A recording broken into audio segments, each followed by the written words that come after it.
depending on your where you are in the world. For those of you who this is their first time in headache school, I'll introduce myself. My name is Dan Kaufmann. I'm a research assistant professor here at University of Utah, Department of Neurology, and I have a private practice where I'm working with people that live with a migraine disorder. And today, what we're doing usually in headache school is on the fourth week of the month. This is more of a workshop. This is more kind of a workshop thing that we're not necessarily involved in giving a lecture. I mean, there is going to be a talk, but it's more designed to provide skills and tools to better cope with the migraine, the pain, or any of the associated symptoms. The essence of the workshop at the fourth day or the fourth week of each month is to focus on a different topic each month and provides mainly specific tools that are easy to use that everybody can actually start using from after the workshop, and take that to their lives and use it whenever they want. So the tools and techniques is each and every fourth week of the month, and we're going to do that for this coming year as well. The topic that I would like to talk about today, and I'll start by sharing my screen. Just a minute. Okay. Can everybody see the presentation and my screen? Please give me a thumbs up. Chris, are we okay? Good. All right. Okay. So the topic that I chose today is on accessing our inner resources, or how to focus on what we want. And I'm wondering if some of you that are listening to this might be wondering, why is it that we need to even focus on inner resources? Like, what is this all about? And I'll just say that the reason that I wanted to introduce this topic today is because as I'm doing, in my private practice when I'm accepting clients, and the first session, I always ask someone, okay, so why are you here, or what would you like to have happen? And the amazing thing is that the majority, at least 90% of all my clients, can very easily describe what is it that they don't want. I don't want to have these migraines. I don't want to have these headaches. I'm constantly cannot sleep at night, and I wake up and I can't fall back to sleep, and I'm tired of this, and I have this anxiety, and I'm fed up, and the depression. And I don't want all of that. And this is fine. And then whenever I ask them, okay, so when you're not having the migraines or the anxiety and so forth, then what happens? What would you like to have then? And most of the people don't know how to answer that question, or the answer in a way of, oh, well, that case, I'm just not having migraines, or I'm not having anxiety, or I'm not having depression.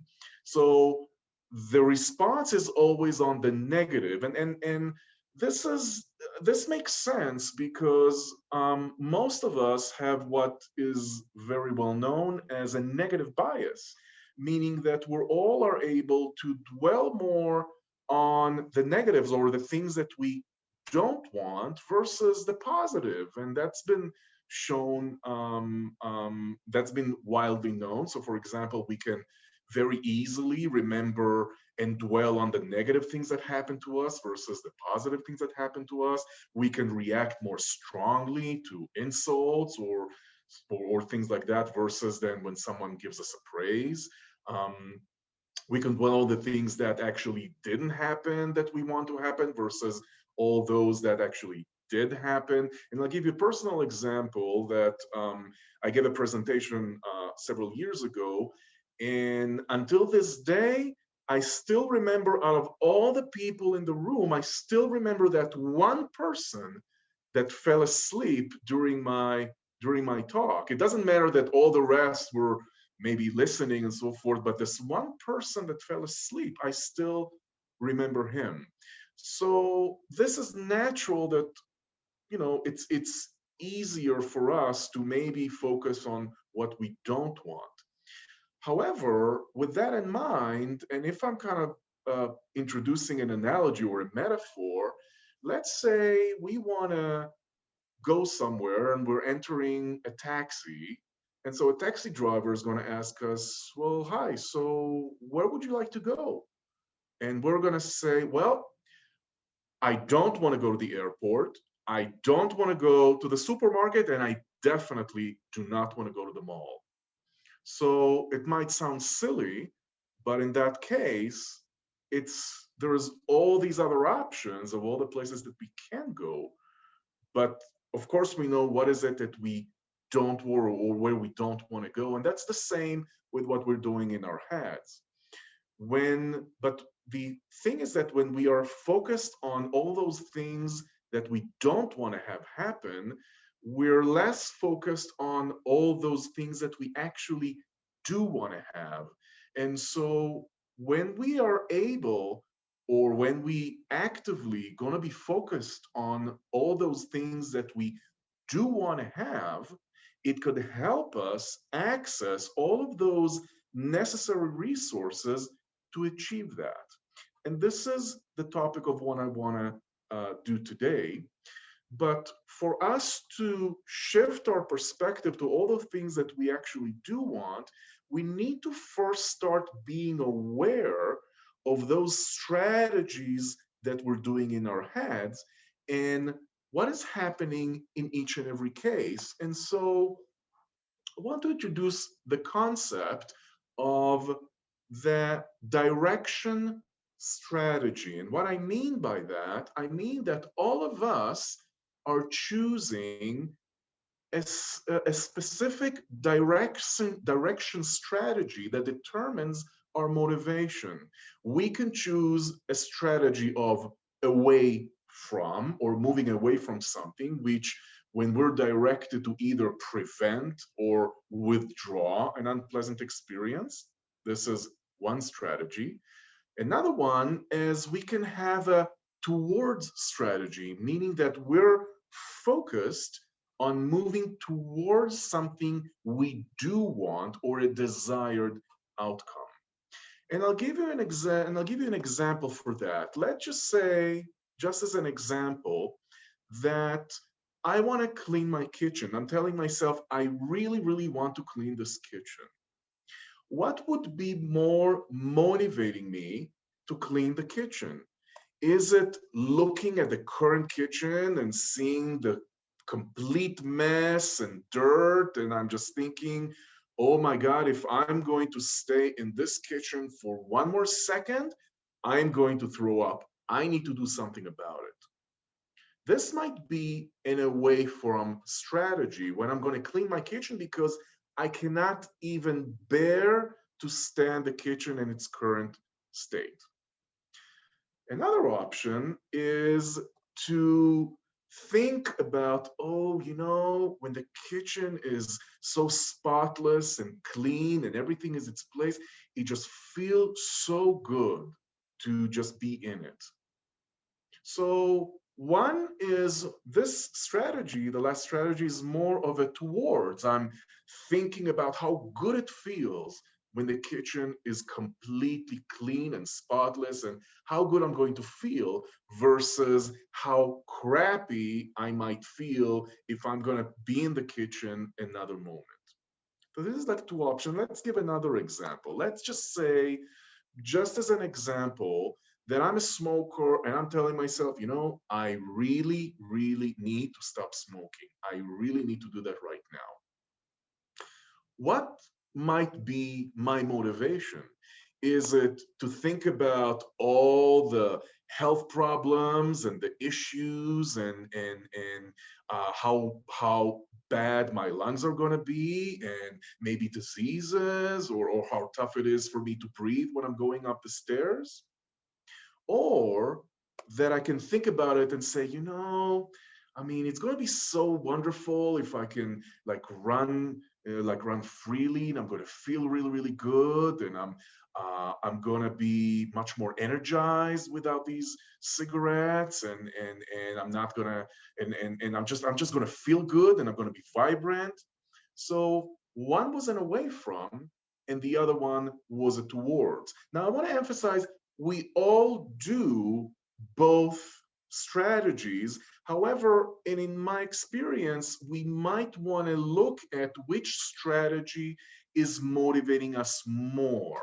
Is it a towards strategy or an away from? And usually we do one versus the other in different proportions. So sometimes, in some cases, we're doing more towards, and sometimes we're doing more of an away from. It's never 100% or 0%. We'll always do a mixture, but it's usually that one motivation is more strong. It's like stronger. It motivates us more. So I'm just going to give you kind of a brief examples. I'm going to ask all of you to identify whether you're using an away from or a toward strategy. And yes, I mean, it's very much understandable if you're doing both, but notice which one you're doing stronger. It is possible that people can do 50-50, but usually there's one strategy that is stronger than the other. So I'm just going to give you an example. If you think about why did you choose your current job? And just think about it for now. Why did you choose your current job?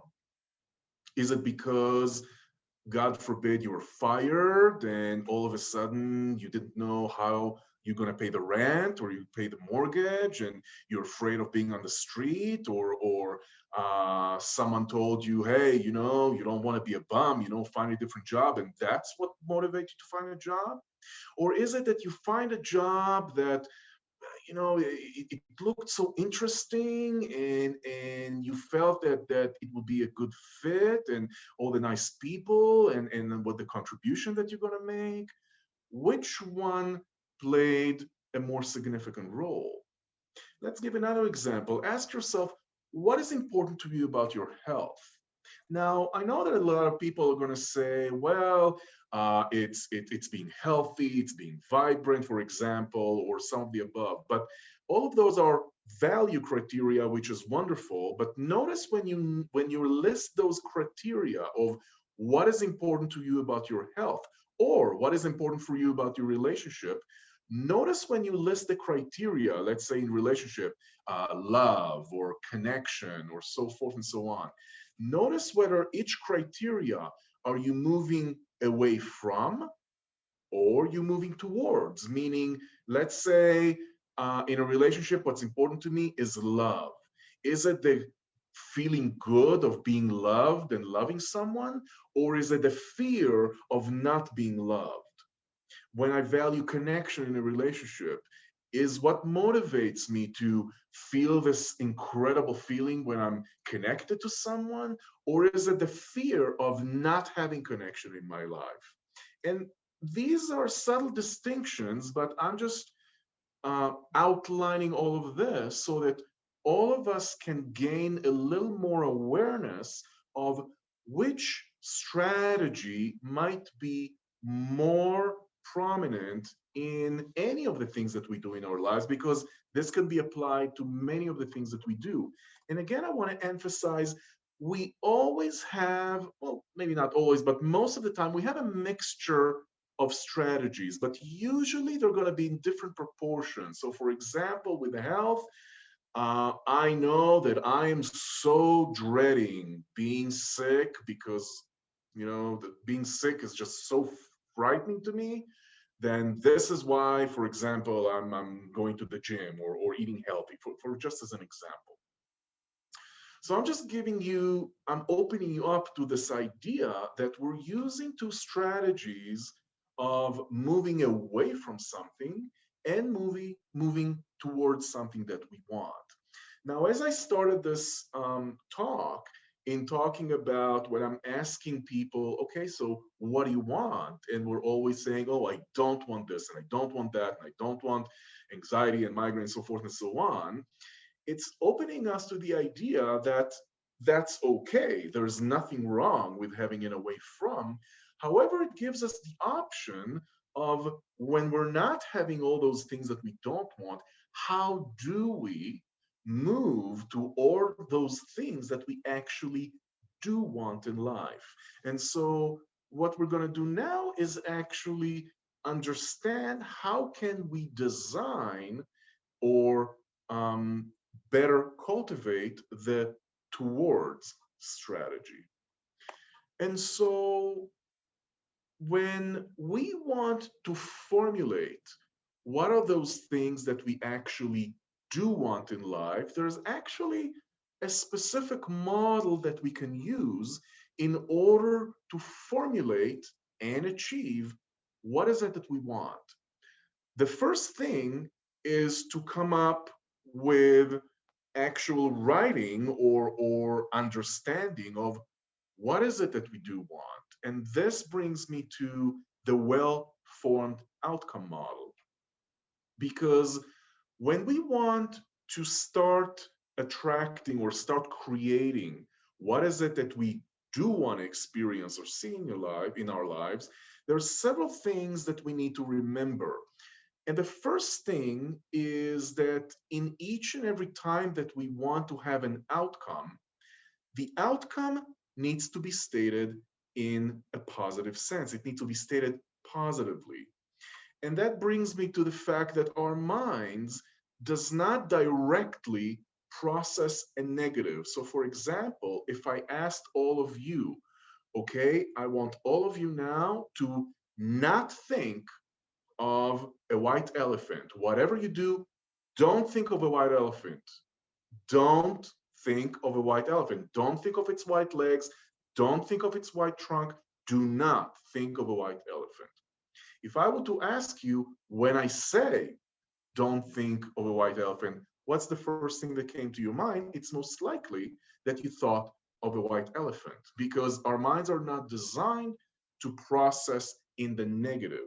So when we design what we do want, it needs to be stated in the positive. So state what you do want instead of what you don't want. So for example, I'm feeling love and gratitude in my life is something that I do want to experience instead of I am not complaining about my condition or I'm not doing or I'm not having. So state it in a positively, that's the first thing we want to be aware of. The second one is using the present tense. So state the outcome as if it's already happening right now instead of some unknown time in the future.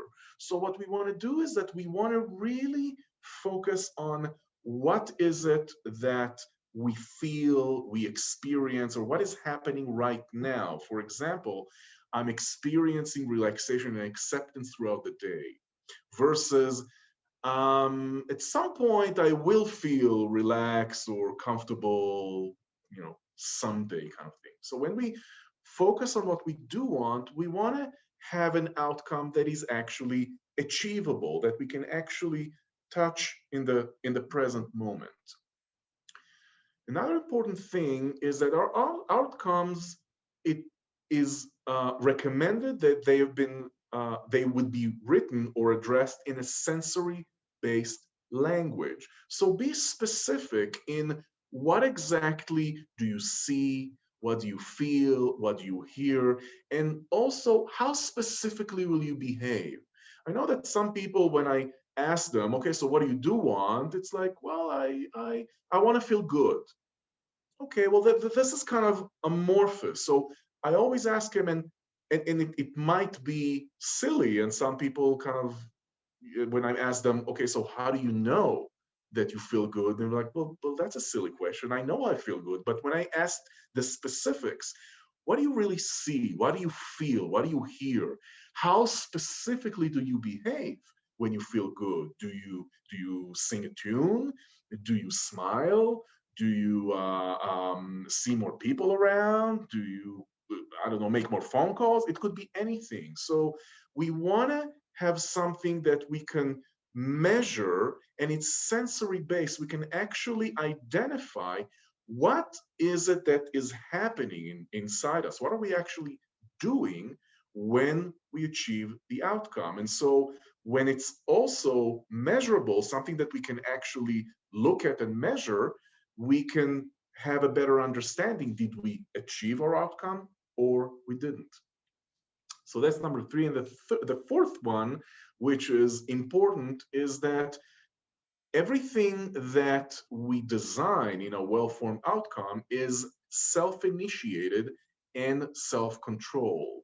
So it's very nice to think that we might be able to influence others or have someone do a certain nice thing to me, but the fact is that we actually don't have any control over anybody else beside ourselves. So everything that we're writing, every outcome that we're writing needs to be initiated and controlled by us, meaning that, for example, we need to write, I'm expressing love for the people in my life. This is something that I'm actively doing.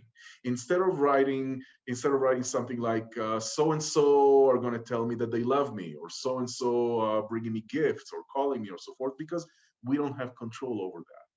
So stated positively, using the present tense in a sensory-based and measurable outcome, and self-initiated and control are some of the criteria that we want to take, that we want to know when we are thinking about a toward outcome or something that we actually want to have.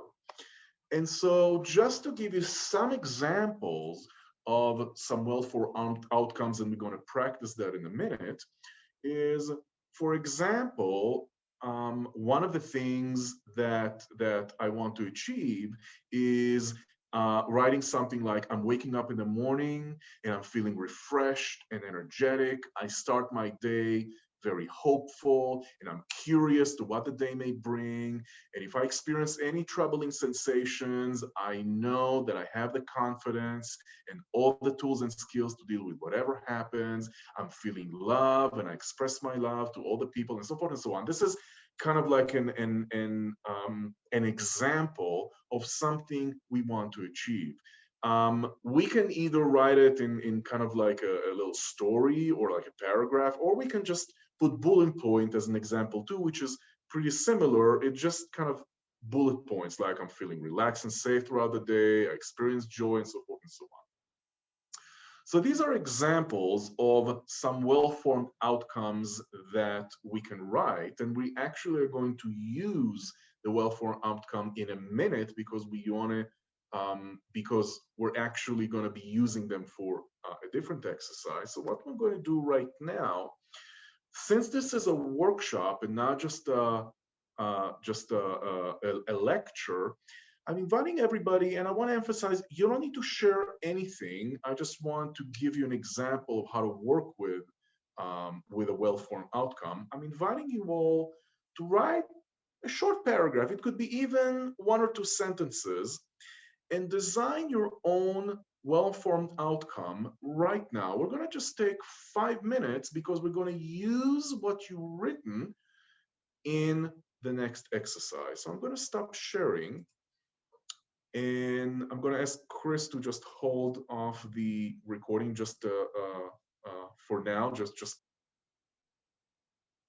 So now that you've written your paragraph of your own well-formed outcome, what I would like to do now is to have you identify the resources, meaning what are the resources that you need in order to achieve your outcome. And usually these are internal states that the next step is that I will help you achieve them. But for example, in the paragraph that I've given beforehand, I'm waking up in the morning feeling refreshed. So one resource I want to have is this feeling of refreshed and energetic. That's another resource. I start my day hopeful, and curious to what the day may bring. These are all things that I can access from within, this behavior or this feeling of hopefulness and curiosity and so forth. If I experience any troubling sensation, I have confidence. That's another resource that I can tap into, that I have all the tools and skill to deal with. I feel love. I express my love of the people around me that I care about. So all of those can be resources that the next exercise that we're going to do is we're going to help you elicit those resources. So before before we go and go to the next thing, I'm just gonna stop sharing, and now I'm gonna ask all of you to take just 2 minutes and look at what you've written and notice which resources you have identified with your well-formed outcome. And we can pause the recording again, Chris. So now, when we have identified the resources, there is a way for us to actually connect internally with those resources, and that's called state elicitation. And before we do that, I just want to say that all of us have this ability to effectively recreate or evoke all sorts of representations or responses, feelings, memories, and images. We just need to use our brains actively, our mind actively, and elicit those things that we do want. We actually constantly elicit many, many things, but usually we're eliciting those things we don't want. When we ruminate about what someone told us and we get angry in the moment, even though nothing is actually happening. When we think about some sad thing that happened to us and we ruminate on that and keep thinking about that, we're actively always eliciting states within us. It's just that most of us are constantly using our natural skill to elicit those things that are unresourceful. In here, we want to start teaching you on how to elicit those experiences that we actually do want. So we can identify the structure of each experience that we have. And when we identify the structure, we can re-experience that state. And when I say structure, I'm talking about the specific language of the mind. Unfortunately, because this is only 1 hour presentation, I don't have the time to teach all of that information. People who want to may want to join us in the resources for migraine management course. But what we will do is that we will access a specific state. So for example, let's say that I've identified in my well-formed outcome a state of confidence. Let's say that this is something I want to experience right now. How do I exit the state? I maybe close my eyes, but I can actually think about a specific time that I felt confident or confidence. It could be anything, but let's focus on confidence right now. And really think about that time and what exactly happened. What were I seeing? What was I seeing? What was I hearing? How was I feeling? Really, as I relive that experience, what was going on inside me that enabled me to come to the conclusion that I feel confident?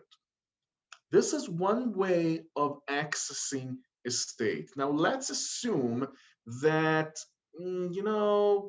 I can't really think of a time that I felt confident. Let's assume that's the case.